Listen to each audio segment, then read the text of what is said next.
दोस्तों जब भी टी20 क्रिकेट की बात होती है तो हमेशा ही हमारे सामने ऐसे ऐसे बल्लेबाजों के नाम आ ही जाते हैं जिनके सामने अच्छे से अच्छे गेंदबाजों की गेंद डालने में फटती रहती है।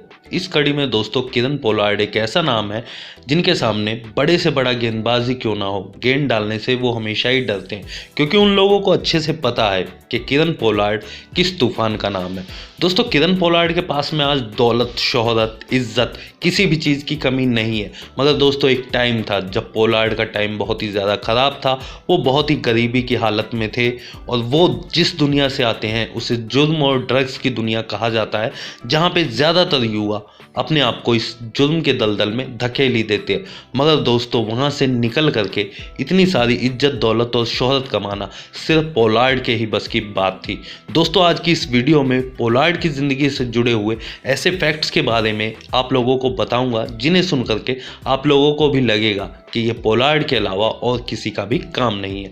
तो दोस्तों शुरू करते हैं। दोस्तों पोलार्ड का जन्म 12 मई 1987 को त्रिनिदाद में हुआ। पोलार्ड ने अपने बचपन के दिन बहुत ही गरीबी में बिताए। उनको पालने का जिम्मा उनकी मां पर ही था। उनके पिता उन्हें बचपन में ही बेसहारा छोड़कर चले गए थे। पोलार्ड की 2 बहनें भी थीं जिनका ख्याल रखना उनकी मां के लिए काफ़ी मुश्किल था। पोलार्ड की मां बच्चों को पालने के लिए त्रिनिदाद के टूनापूना शहर में आ गई। क्राइम के हिसाब से अगर देखा जाए तो दोस्तों ये जगह ड्रग्स, हत्या, लूटपाट, ये सारी चीज़ें यहाँ पे आम बात थी। पोलार्ड ने अपना बचपन ऐसी जगह पे बिताया। पोलार्ड ने बचपन से ही खून खराबा और लूटपाट बहुत ही ज़्यादा करीब से देखा, लेकिन कभी भी जुर्म के रास्ते को अपना सफ़र नहीं बनाया क्योंकि पोलार्ड को पता था कि उनके ऊपर उनकी माँ और 2 बहनों का जिम्मा था। वे सोचते थे कि आगे जाकर उन्हें एक बेहतरीन जीवन देना है और यही संकल्प उनके मन में पल रहा था, जिसकी वजह से पोलार्ड का रुझान क्रिकेट की तरफ झुकता चला गया। इसीलिए पोलार्ड ने जुर्म के दलदल में फंसने के बजाय क्रिकेट को ही अपना सफर चुना। बचपन में पोलार्ड को अपनी क्रिकेट की काबिलियत का एहसास हुआ। पोलार्ड दोस्तों जिस जगह से आते हैं वहाँ के लोगों की कद काठी जो रहती है वो एथलेटिक के हिसाब से बहुत ही बेस्ट रहती है और पोलार्ड की हाइट 6 फीट 5 इंच है, जो कि क्रिकेट के लिहाज से काफ़ी ज़्यादा बेस्ट है। दोस्तों पोलार्ड को एथलेटिक तो विरासत में मिली ही थी, साथ ही साथ उनके शरीर की बनावट भी ऐसी थी कि उनको लंबे छक्के लगाने में काफ़ी मदद करती थी, जिसको देखकर पोलार्ड को 2006 में वेस्टइंडीज़ के अंडर 19 टीम में खेलने का मौका मिल गया। पोलार्ड को इंटरनेशनल क्रिकेट खेलने के लिए ज़्यादा लंबा इंतज़ार भी नहीं करना पड़ा। उनका इंटरनेशनल डेब्यू 10 अप्रैल 2017 को साउथ अफ्रीका के खिलाफ हुआ था, मगर दोस्तों वहाँ पर उन्होंने अपने डेब्यू मैच में केवल 17 गेंदें खेलकर 10 ही रन बनाए और गेंदबाजी में भी उन्हें कोई भी विकेट नहीं मिला, जबकि 3 ओवरों में उन्होंने 20 रन लुटा दिए थे। किस्मत की बात करें दोस्तों तो आईपीएल ने पोलार्ड की किस्मत को पूरी तरीके से चेंज ही कर दिया था। आईपीएल ने पोलार्ड को हर वो चीज़ दी जिसका पोलार्ड हकदार था। साल 2007 में क्रिकेट में अलग अलग रेवोल्यूशन होने लगे थे। अब वक्त था टी20 क्रिकेट का, जहां पे क्रिकेट में पोलार्ड जैसे खिलाड़ियों की काफ़ी ज़्यादा मांग थी। वो कहते हैं ना, अगर आपके पास काबिलियत है तो तकदीर तो रास्ता खुद ब खुद ढूंढ ही लेती है। एक ऐसा ही किस्सा पोलार्ड के साथ हुआ। यह वक्त आईपीएल का था जहां पे फ्रेंचाइजियों ने बड़ी बड़ी बोली लगाकर काफ़ी सारे क्रिकेटरों को रातों रात करोड़पति बना दिया।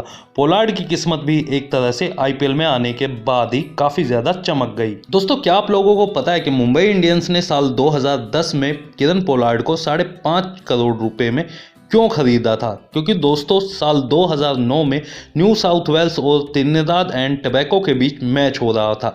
टारगेट था 170 रन का और 170 रन का पीछा करते हुए त्रिनिदाद के 6 विकेट गिर चुके थे। टीम बुरी तरीके से हार की तरफ बढ़ रही थी, मगर दोस्तों तभी पोलार्ड नाम का तूफान आ चुका था, जिसने मात्र 18 गेंदों में 55 रन की पारी खेली और अपनी टीम को जीत दिला दी। इस पारी में पोलार्ड ने 5 छक्के लगाए। पोलार्ड की पारी का ही कमाल था दोस्तों कि मुंबई इंडियन ने उनमें 2010 में लगभग 5.5 करोड़ की भारी भरकम रकम देकर के उन्हें अपनी टीम में खरीद लिया। हालांकि दोस्तों मुंबई इंडियंस ने पोलार्ड में 2010 में इन्वेस्टमेंट किया था, बट दोस्तों उनका ठीक ठाक प्रदर्शन ही शुरू रहा। लेकिन दोस्तों सबसे बड़ी चीज़ तब हुई 2013 में। उन्होंने जिस तरीके का प्रदर्शन दिखाया वह मुंबई इंडियंस के लिए आईपीएल ट्रॉफी जीतने की सबसे बड़ी वजह थी। दोस्तों पोलार्ड ने इस सीजन में 18 मैचों में 420 रन बनाए, जहां उनका स्ट्राइक रेट 150 का था और कुल उन्होंने 29 छक्के ठोक डाले। पोलार्ड की काबिलियत का सबसे बड़ा प्रमाण इसी पूरे सीजन में देखने को मिला, जिसके बाद वह मुंबई इंडियंस के अब तक के महत्वपूर्ण हिस्से बने हुए हैं और यह टीम आईपीएल में सबसे ज्यादा ट्रॉफी भी अपने नाम कर चुकी है। दोस्तों, टी20 क्रिकेट और पोलार्ड एक दूसरे से जुड़े हुए हैं। पोलार्ड के अंदर तो काबिलियत पहले से ही कूट कूट कर भरी हुई थी, लेकिन कभी भी वेस्टइंडीज के महान खिलाड़ियों में वो शामिल नहीं हो सके। इसकी सबसे बड़ी वजह दोस्तों, वो दुनिया भर के टी20 लीग्स में खेलते रहते थे और अपने देश की टीम में नहीं खेलते थे, क्योंकि प्राइवेट लीग में खेलने से उन्हें अच्छा खासा पैसा मिल जाता था, जबकि अपने देश के लिए खेलने पर उन्हें ठीक ठाक पैसे नहीं मिलते थे। इसी वजह से उन्हें वेस्टइंडीज के पूर्व दिग्गज खिलाड़ियों ने भाड़े तक का खिलाड़ी बता डाला। लेकिन पोलार्ड पर दोस्तों इस बात का घंटा भी असर नहीं पड़ा, क्योंकि उन्हें पता था जहां से वे आए हैं उनके लिए पैसा कितना इंपॉर्टेंट है।